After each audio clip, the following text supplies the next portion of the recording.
So you can't tire of listening to that. It ain't bad. You still get a buzz thinking, I'm playing there, I'm singing there. That's fantastic. Yeah, and it brings back the moment in the studio when we were doing it. Where was that specifically recorded? We were up in Wessex, and it was a converted church in North London. And that's where those boards were, which just happened to be lying around, and we stamped on them to make the We Will Rock You stamp sound. There's no drums on We Will Rock You, of course, the original version. Yeah. But it was in my head that there would be these stamps and claps that an audience could do, and lo and behold, there were these boards lying around in this very kind of cavernous area. And, obviously, so the sound was there as well, the natural sort of slightly echoey and yet not echoey sound. Yeah. So we stamped on the boards and we clapped and we sang We Will Rock You many, many times, and double track and track. And that was We Will Rock You. A little bit of guitar, and Bob's your uncle. And here's the weird sort of evolution of people's careers and music and the like. There you are as a successful band. You've got this amazing body of work behind you. You've toured the world, as we've just been covering. And then, kind of out of nowhere, although I'm sure there's a story that suggests otherwise, you've got a West End show running called We Will Rock You. Been going nearly 10 years now. Yeah. Sells out pretty much every night. It's vast. It's had amazing casts and changes of casts. And, yourself, Ben Elton, and Brian, isn't it, that's involved? And Roger. And Roger, of course, yeah. Yeah, that's right. Yeah, it's our baby, and it became quite a toddler. We're very proud of it. Yeah, we're very close to it, and we stay close to our cast and our bands, of course, because it's all live. Absolutely. And it's not by accident. We work hard on it. We do, internally and externally. Are you really proud of this? Yeah, very much so. And obviously, it's not the story of Queen, which is nice. It's not an autobiographical sort of thing. It's a story about kids in the future and their quest to express themselves. And the songs ain't bad. And I have to tell you, the much maligned Ben Elton has done an amazing job, I think, on the script, which is deceptively light. It comes across very sort of simplistic, but actually people leave that theatre feeling that they've seen something, and they have some kind of insight into what we are and what we've been over the years. So I love it. Cast is amazing at the moment. This is a good time to see We Will Rock You. Is it? Incredible. We're on our 10th cast at the moment. So it's kind of nearly one a year. You swap it over and. Normally one a year, yeah. There was one year where we kind of got a little bit faint-hearted and signed everyone up for 6 months, thinking that maybe we wouldn't stay on. But I remember waking up one morning and thinking, we can't let this fall. We need to keep Freddie up there, but everything worked out very well, and we're probably stronger than ever this year. A lot of emails saying, we always hear about you and Roger. What about John? Well, we don't hear so much about John. That's John's choice. He doesn't want to be involved anymore. He's there in the background, and if there's a major decision about policy or business or money, John will be involved. But he doesn't want to be bothered with being a star anymore. That's his choice. So he just lives a quiet life? Yeah, he just I was going to say he just takes the money. There's probably a little more to it than that. Yeah, I'm sure but that's fine, isn't it? It's fine, yeah. Well, he helped build this brand, or whatever this thing is, this Queen. So, it's a sadness for me. I would much rather that he were involved, and we do miss him. Unfortunately, we sort of lost Freddie and John both. And somebody recently pointed out it was just Roger and myself in the beginning, and it's kind of Roger and myself now who carry this kind of banner. I'm not particularly into being Queen in a sense, in many ways. I'm a little bit resistant to saying, hey, we can just still be Queen. There has to be a reason for me to fly that banner. Sure. And having said that, we've just signed a new record deal to Island Records, which is a big deal because for many, many, many years we were with EMI very happily. Yeah. But the time came when it was necessary to change, and we'll be relaunching the whole catalogue in the new year, beautifully remastered and rescued and whatever, Fantastic. And it's a kind of a new dawning, and there will be an exhibition, etc. They've got lots of ideas. They're a nice company. Is money ever a motivation? Because you're obviously all worth. I remember Ringo Starr being on an interview once, and that he were involved, and we do miss him. Unfortunately, we sort of lost Freddie and John both. And somebody recently pointed out it was just Roger and myself in the beginning, and it's kind of Roger and myself now who carry this kind of banner. I'm not particularly into being Queen in a sense, in many ways. I'm a little bit resistant to saying, hey, we can just still be Queen. You know, there has to be a reason for me to fly that banner. Sure. And having said that, we've just signed a new record deal to Island Records, which is a big deal because for many, many, many years we were with EMI very happily. Yeah. But the time came when it was necessary to change, and we'll be relaunching the whole catalogue in the new year, beautifully remastered and rescued and whatever, you know. Fantastic. And it's a kind of a new dawning, and there will be an exhibition, etc. They've got lots of ideas. They're a nice company. Is money ever a motivation? Because I mean, you're obviously all worth. You know, I remember Ringo Starr being on an interview once, and somebody said, "Are you rich?" And he said, "Look, there's no way around it. I'm stinking rich." And I mean, that must be the same for all the Queen guys. I mean, you're all worth, you know, a lot of money. We've all made a lot of money. You've hit the Times rich list, you know, on a regular basis. Yeah, mind you, they don't know what we do with it. You know, that's the thing. I think it's that's true. No, it doesn't really motivate me, money, and it never did, to be honest. We're all different in that respect. I remember somebody asking Freddie the same question, you know, does money matter to you? And he said, yes, it does, darling, because money tells me that people want my work. People appreciate me, you know, which is a great point of view. Freddie was also very good at spending it. Yeah. Extremely good at spending it.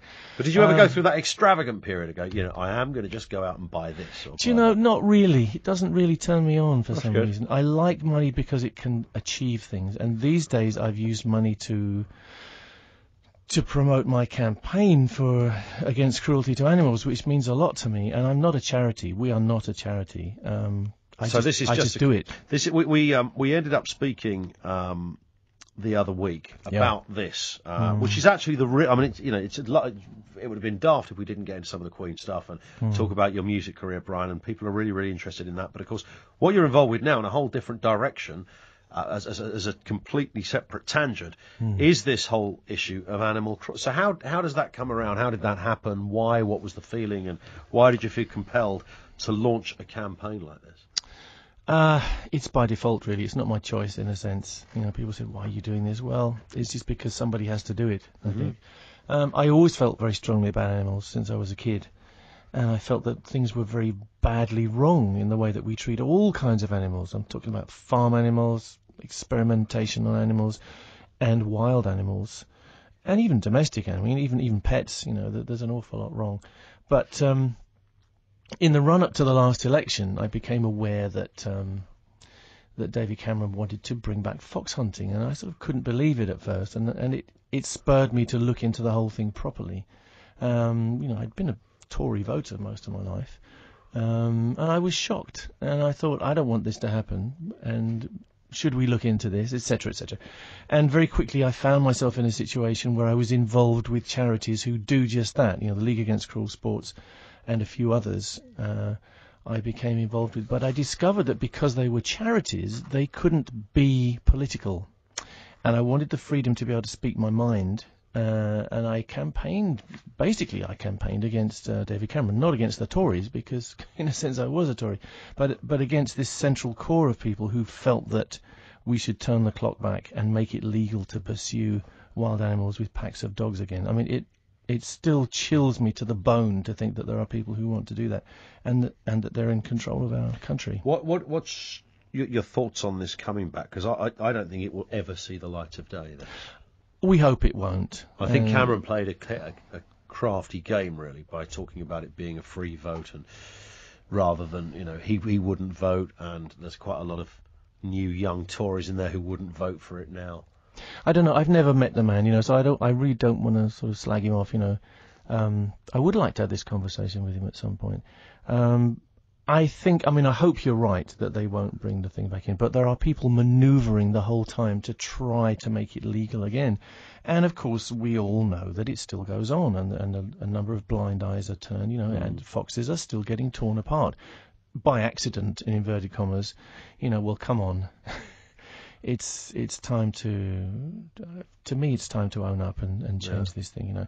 And I'm absolutely in favour of people dressing up and getting on their horses and having a fabulous time chasing around the countryside, but not to tear apart a defenceless animal. There's no way that can be justified in today's society. What's interesting, I think we touched on this when we spoke on the phone a couple of weeks ago, when this campaign that the countryside, the pro hunters had, back in 2001 or whatever it was like a huge campaign, and we were all told that essentially the countryside would fall apart, the Great Plague would return, the countryside would be flooded, nobody would work, it would be, exactly. it was all going to be a horror story out there, but that hasn't happened.